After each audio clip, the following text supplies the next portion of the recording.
So, why did you get into sports broadcasting? The simple reason is I really didn't try to, but I didn't know what I wanted to do in life. And I went in, the cool story is I went into my guidance counselor and he asked me my sophomore year of high school, what do you want to do in life? And I didn't know. So I said, well, I want to be the next Jack Buck. I want to be the next Cardinal baseball announcer. So that kind of led to him doing some research and figuring out maybe I want to go into radio television.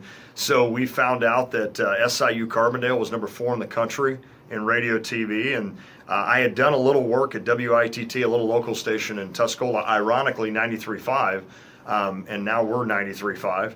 But I had done that, enjoyed that, and then when I got to college and was able to do radio and then TV, which is what I did for 10 years out of college, that was my first true job, I fell in love with it, and really that was it. But I didn't know, I honestly didn't, but I loved listening to broadcasts, I loved play-by-play, and I thought, all right, that might be something I'd want to do one day.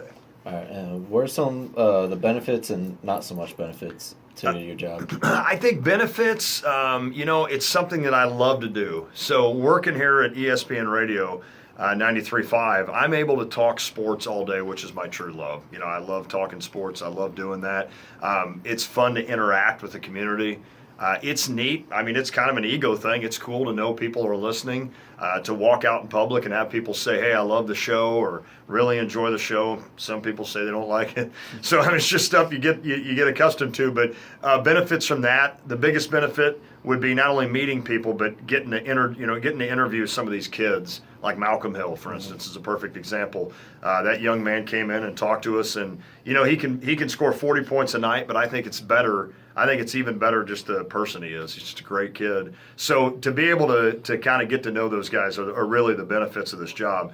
The main non-benefit is honestly is that I've got 2 boys. I've got a 4th grader and a junior in high school, and because our show runs from 3 to 6, I miss a lot of their activities, their sports activities, whether it be a golf match for my oldest son or basketball for my youngest. And Jeremy tries to get me out of here as much as I can, and Mike Carpenter works for me when I need to. But that's the biggest thing for me. The other thing, and it's true, and this is life in general, that there's some days I don't want to be in here from 3 to 6. Mm-hmm. I own 2 insurance agencies, so I'm working all morning and all day there. The last thing I want to do is come in here and do a show for 3 hours. Yeah. So a lot of times that might be, now it doesn't happen very often, but if it's 85 degrees out and my buddies are out golfing, I want to be golfing sometimes. So that might be one area that sometimes it kind of frustrates me.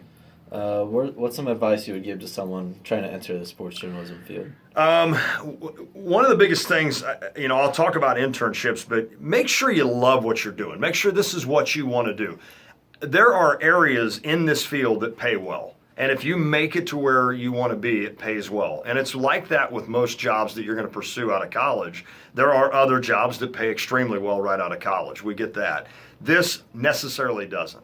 Make sure it's what you love to do, because you might not you might not get rich early doing it. Now, if you stick with it, there's a chance you work your way up. The second thing, though, that I would advise anybody, whether it's working in this business or any business, is internships. Make sure you do them. And make sure you do a full internship. In other words, you want to know, do I want to be a banker? Do I want to sit in a bank for 8 hours a day behind a desk? Do I want to come in and do a radio show? Can I take a caller calling me up after a TV broadcast or a radio, ripping on me for not, you don't know what you're talking about, or ripping on you? Some people can't take that. They don't like that. I thrive on it. I love it. I love that stuff, and I welcome it anytime. But definitely make sure it's what you want to do and what you love to do, because the money may not be there immediately. And number 2, internships. I don't care what it is. Make sure you intern and realize that this is something you could do the rest of your life. All right, last question. Yep. Do you think Illinois is going to make the tournament this year? Wow, why you got to leave the hardest one for the last? I really do. It seems like they've turned it around a little bit. I think they're going to go undefeated now the rest of the non-conference.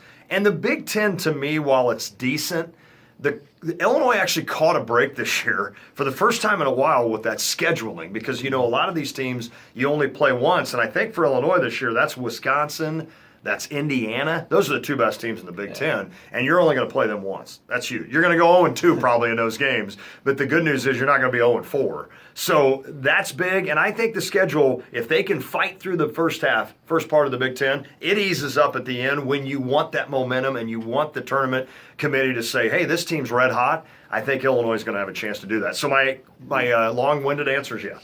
All right, thanks.